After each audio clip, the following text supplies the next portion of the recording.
প্রিয় দর্শক, আজকে ছুটির দিন। তো আজকে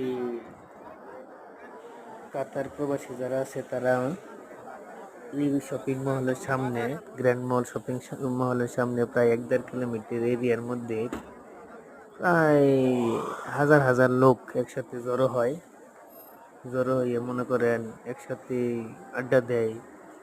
মাসের প্রথম স্যালারি দিলে সবাই এখানে ব্যাংকে এসে টাকা ছাড়ে। তারপরে বন্ধু বান্ধব একজন আরেকজনের সাথে মিলে কথাবার্তা বলে, কারো কোনো লেনা দেনা থাকলে ওইটা দেয়।